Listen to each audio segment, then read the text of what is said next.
Ayan, magandang umaga po sa inyong lahat. Andito po muli ang inyong lingkod, Sel TV Page Official.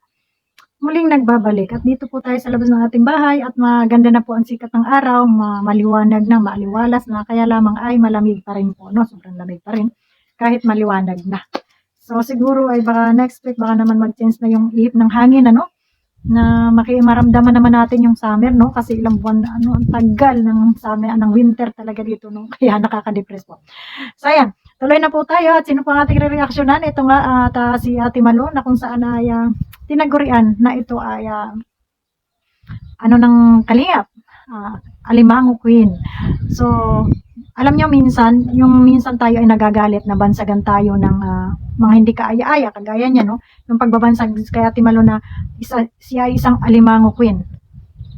Pero kung iisipin natin, dapat pala gawin nating motivation yun, dapat pala gawin nating tungtungan yun, no? Para makilala yung ating no, sa pagiging Alimango Queen. Bakit?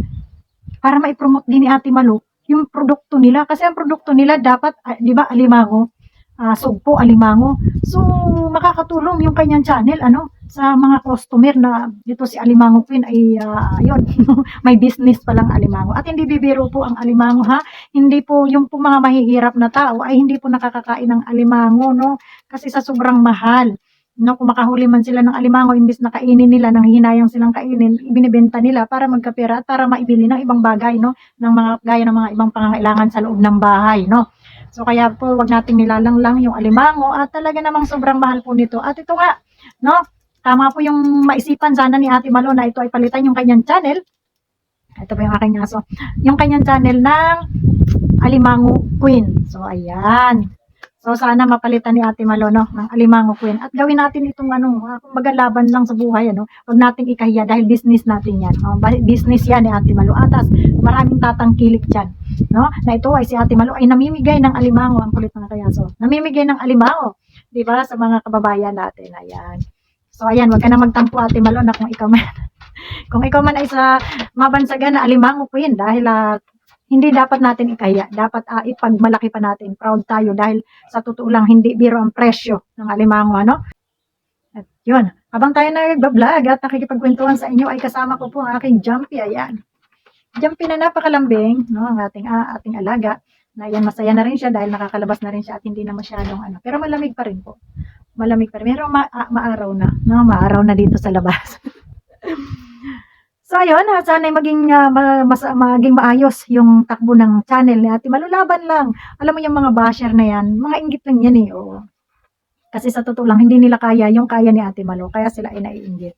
At yun nga, at makinig ka sa sabi ng kumari mo, Ate Malu, na gawin mong sakyan mo na lamang yung sinasabi ni Kuya Bal, huwag ka nang magtampo dahil alam mo naman, si Kuya Bal ay talagang may alam niya na, ma-joker, mapagbiro na yung bagang pagbibiro niya ay akala natin na tayo sakyan na lang natin kasi kung dadamdamin natin bawat salita ng tao kung tayo ay maramdamin tayo lang yung maaapektuhan, di ba?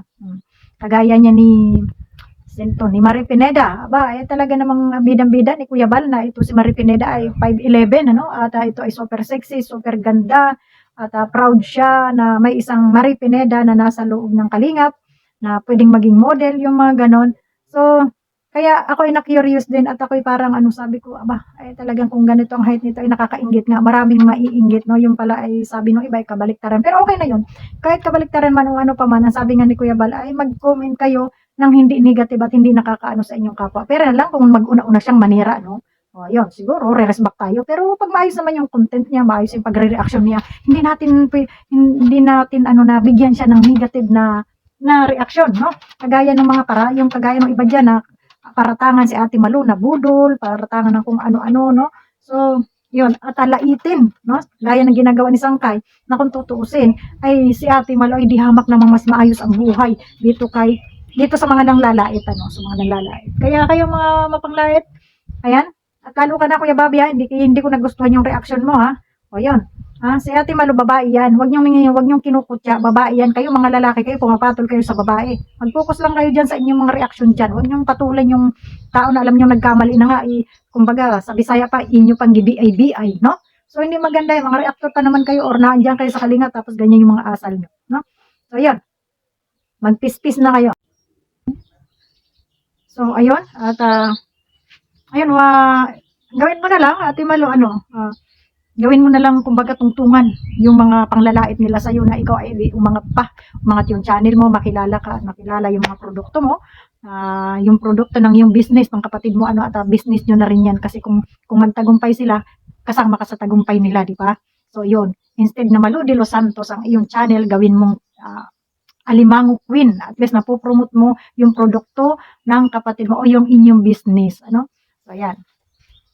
Naano mo yung produkto ninyo na, kumbaga tawag nito, napopromote mo. So, lalago pa ang ng inyong business, no? At saka yun nga, inuulit ko sa po, itong alimango po ay talagang yung mahihirap hindi po nakakakain yan kasi nga sobrang mahal, no? Kaya wag niyo nilalait-lait si Ate Malo.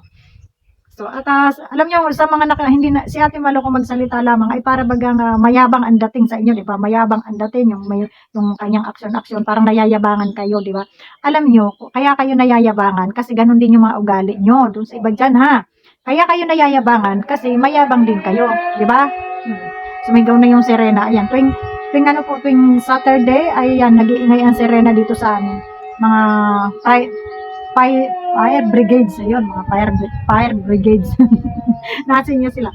So si Ate Malu po ay sobrang bait po niyan. Matampuhin nga lang. Yun, siyempre magtatampo lalo na nanilait-lait, no? Kaya doon sa mga nangungutya kay Ate Malu, dahan-dahan kayo, no? At baka kayo, kawawa naman kayo kung ikukumpara lang talaga. Kung comparison lang, kawawa kayo. No, si Ate Malu, sabihin na natin siya ay nagtatrabaho bilang isang kasambahay or isang, anong tawag dito?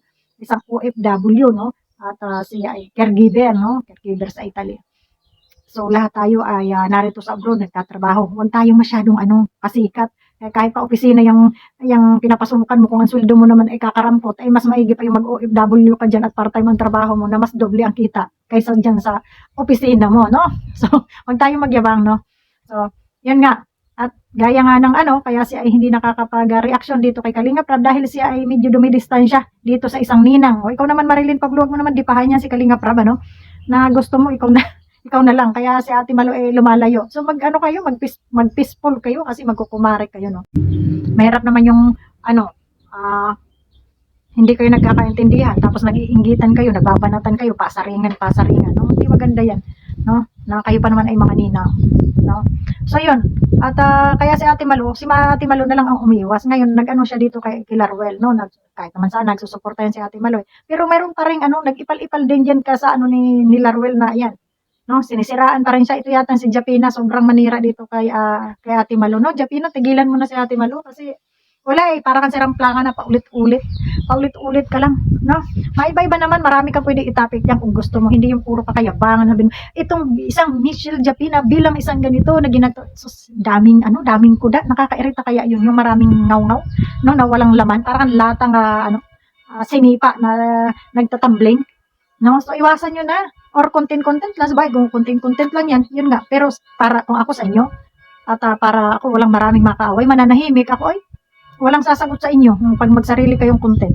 Kaya habang kayo ay naninira ng kapwa, habang kayo nagpapasikat, dito sa mga umaaway kay Ate Malo, habang kayo nagpapasikat, kami nananahimik lang. Pero hindi lahat ng oras ay hindi namin ipagtatanggol ito si Ate Malo. Kahit sabihin may mali yan, may pagtatanggol namin yan. Lalo na kung pinagtutulungan nyo. Diba? Sabihin niyo, ay mali, bakit yung pinagtatanggol? Kasi pare-pares kayo. Hindi ganun. Kasi ang tao, kung talagang may mali ang tao, isang banat nyo lang na ipalabas yung inyong damdamin, kung ano pa man yung inyong kaekikan. Tapos na sana yun. Pero yung araw-arawin nyo, ulit-ulitin nyo, yurak-yurakan nyo, gaya ng ginagawa ni Sangkay. Ha? Kabaliwan nyo na yun. Hindi na kayo matitino nun. Sa totoo lang. May mga tililing kayo sa utak. No? Kasi ulit-ulit kayo Kada topic nyo yun. So, ibig sabihin, may mga sira kayo sa ulo. Kasi kung matitino kayo, isang banat lang, ikaw Malo, mali ka, ganun ganito, tama mo yung bali mo kasi hindi maganda. Okay na yun. Pero yung pag-iikot ng utak ninyo, yun yung babanatan ninyo, kinabukasan magpapaalam kayo sa social media. Paalam na po, magpapaalam na po ako dito sa social media kasi ganun ganito para po matahimik kayo sa ang buhay ng isang ganito. So, dami yung kaikikan. Diba? So, lumalabas lang na para kayong mga praning.